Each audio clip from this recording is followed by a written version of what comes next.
It's only the 5th of June and Arsenal have already done some business in the summer transfer window. A round of applause. Absolutely incredible. It feels like many, many, many years, especially under Arsene Wenger in recent years. It feels like the transfer policy has always been very last minute. It's always been, do we really have to spend some money? Do we really need to invest in this player? Oh, fine, just do it. Think Mesut Ozil, last minute deal. And boy, what a signing, right? So for once, we've done our business early, and I'm hoping it's not the only business that we're going to do. So I'll talk about today's announcement. That's Lichtsteiner coming over from Juventus on a free transfer, 34 years old. I'll explain why I think it's actually a good bit of business, but also why it's a bit underwhelming, I guess. And then I'm going to talk about some of the rumours. We're looking at quite a few other players, it seems. One or two other deals look like they're going through this week. Maybe one of them after, I think it's like towards the end of July. So we're just going to have a general chit-chat about our transfers this summer. And the first Operation Arsenal video in a little while. So hopefully you guys are excited. Let's talk about Lichtsteiner. 34 years old, free transfer, winner. He's a serial winner. He's won 7 Serie A titles in a row with Juventus. Talk about experience. Okay, yes, he may not be a world-class right-back anymore. Has he ever been a world-class right-back / right mid, I guess, right wing-back? I don't think so. I don't think he's ever been of that level, but he's been at Juventus, arguably one of the biggest clubs in Europe over the last decade at least, and before that, of course. He's been at a club that wins titles. They've reached countless finals, European finals, and of course they've dominated Italian football of recent, and he's been a part of that squad. Maybe over the last few seasons hasn't had such a big role to play, and I think that's partly why he is looking for a new challenge, and that's why he's coming over to Arsenal. I don't think if he stayed he would be getting much game time. So yes, this is a step down for him, but it's a step up in terms of his career game time, I guess. Will he start for Arsenal? I guess that's the first question. When you've got Bellerin at the club, what do you do? Now this is where my first opinion comes into play. I think that although he's 34 years old and that he isn't going to have many great years left in his career, I think even if we get 1 or 2 seasons out of him, with that 34 years of age experience that he's got, he's been in the game for so long, it can only be a good thing to have him tutoring Bellerin. They play very similarly. They like to get forward. The only issue I see with Bellerin most of the time is that he doesn't seem to know when to get back and defend. He seems to get stuck up the pitch quite a lot. And that's where Lichtsteiner, I think, is very good. He said it in his Arsenal interview this morning.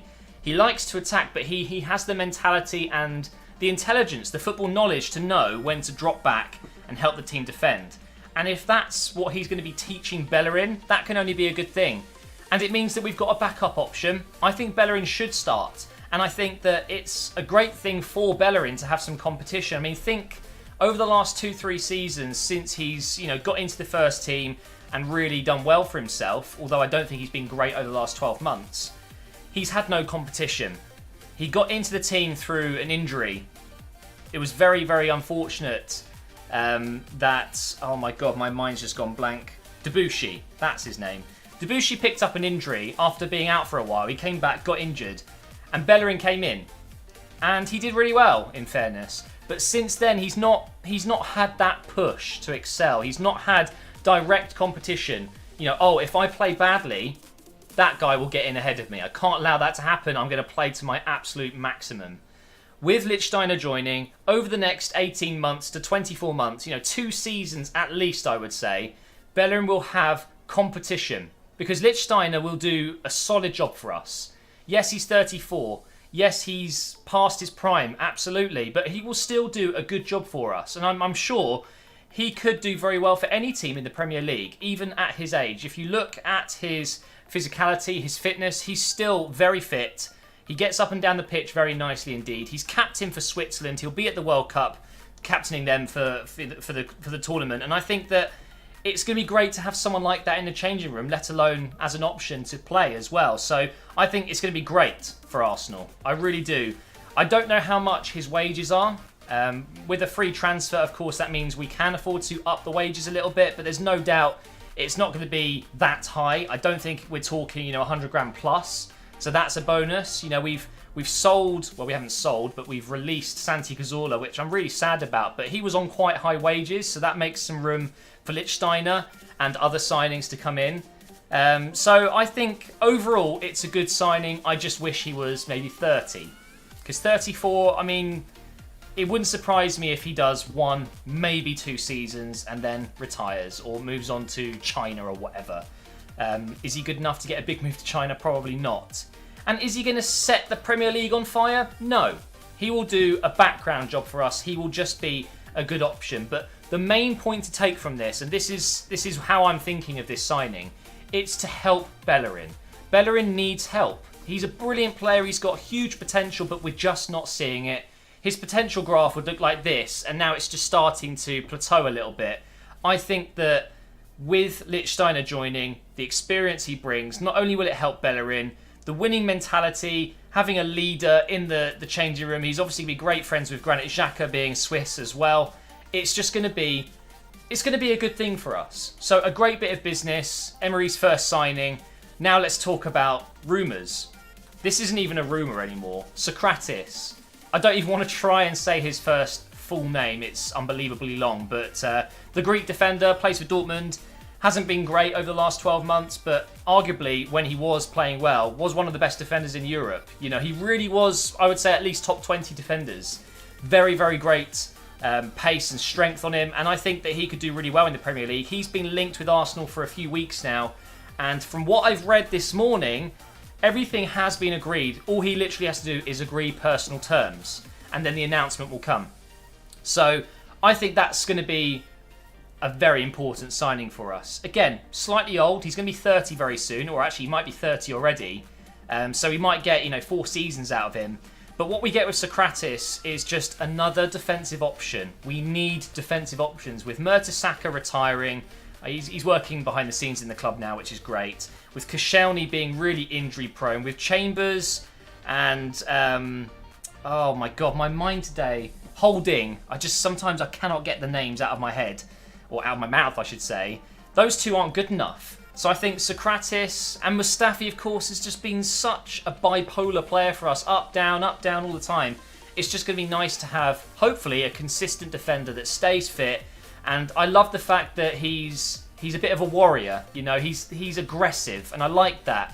And we have a youngster at the club, Mavropanos, who is also Greek. Now with Sokratis, they will bond, I'm sure. It'll be like an older brother to Mavropanos. And, when we watched Mavropanos make his debut against Man United, I saw a great player there. He obviously got sent off at some point, which wasn't great for his confidence, I'm sure. But what we saw was a different type, a different breed of defence with him in it. It looked solid. It really did. So if Sokratis can join, it won't be massively expensive, but it won't be massively cheap. Apparently it's 18 million euros, but in today's market, to get a very seasoned and experienced defender, that's not too bad at all. So if we can get him partnered up with Mustafi or whoever, Koscielny when he's fit, maybe throw Mavropanos in for a few games, I think it can only be a good thing as well. So that deal looks to be 90% done. Apparently, he's turned down Manchester United for this, by the way. Manchester United wanted him. So any other clubs taking the piss out of this signing, Sokratis, he won't do much for you. I think it says a lot when you've got other clubs like Man United trying to sign him as well. But clearly he thinks maybe he wouldn't get enough game time at Man United and Arsenal is a bit of an easier choice for him. Or maybe he just got a good feeling with Emery in charge. Who knows? So Sokratis looks to be happening. Now, the next player I'm talking about now is someone I don't know much about, so I'm going to keep this somewhat brief because I'm not an expert, that's for sure. And barely anyone knows of him, but there's a player, an under-17 French international, plays at PSG at the moment, Emery's ex-club, Adli. Now, Adli looks like a very promising player. I've seen a few clips on YouTube. I've looked into some interviews with professionals around the world who say that he really is the next big deal. He could be a future star. Real Madrid have been trying to get him. Bayern have tried to get him, but he has chosen Arsenal. PSG offered him double wages. He still wants to join Arsenal. Now, for me, that just means he's not all about the money. He's not all about the fame. He just wants to play football. And I think going to Arsenal is a good choice. Going to Real Madrid, he'll be loaned, he won't play. Going to Bayern, he'll be loaned, he won't play. Staying at PSG, he won't play. He won't. Going to Arsenal, he will play. I guarantee we will see if Adli joins, he will get game time. And if we're unlucky and he does turn out to be, you know, one of those players that has this great potential but just doesn't show it, then it's just typical, isn't it? But it's somewhat of a risk-free signing. So apparently he's turning 18 towards the end of July and we're waiting for him to turn 18 to sign him.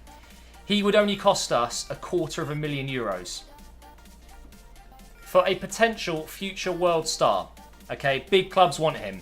Everyone is singing praises about this guy. If you watch the clips on YouTube, he is like a ballerina on the pitch. He's so smooth with the ball. He's an attacking midfielder. I'm a little bit upset that we're not looking at wingers because we don't really have any. But you can't go wrong with a young player for €250,000 of that quality and that potential. And that deal looks to be pretty much done. We're just waiting for the end of July so he can turn 18 and sign a professional contract.